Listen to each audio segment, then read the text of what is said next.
How are you showing up in this season? Do you have an excuse or do you have a reason? Life will reveal itself in seasons. Marriage will be experienced in seasons. Do you know that sometimes you and your spouse will be going through the same season, but you're both experiencing it differently? And how you show up, how you respond, how you translate, how you interpret, how you connect with God, how you draw from the provisions of God will go a long way in determining what you do with that season. Sometimes, as women, we're quick to give up because we feel like our spouse isn't bringing enough to the table. So we're tired, we're overwhelmed. We feel like we don't have what we need for our assignment. We feel like we don't have what we need to show up in love for our children, to give hugs to them, to reassure them.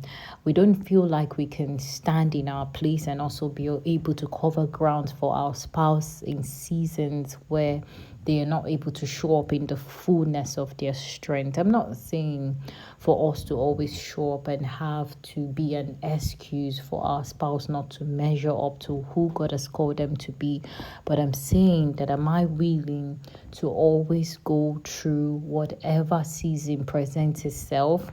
And like the Proverbs 31 woman, I can laugh at the future. I can laugh in tribulation. I can be a covering for my family. I understand that there is righteousness, there's grace, and there's peace enough for me to thrive. Because sometimes your spouse is not going to show up to meet the expectation you have of them. Sometimes they will fall short of the expectation God has of them.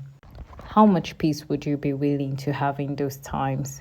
Knowing that it's not about what you understand or what you see, because Jesus gives the peace that passes all of your understanding.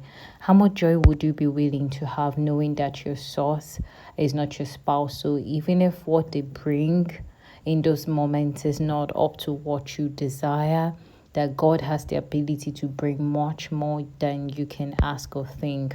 How consistent would you be in showing up with God, knowing that He already knows what you have to navigate? And if He sent you to that marriage just as He sent your spouse, then you are a joint heir, like the Bible calls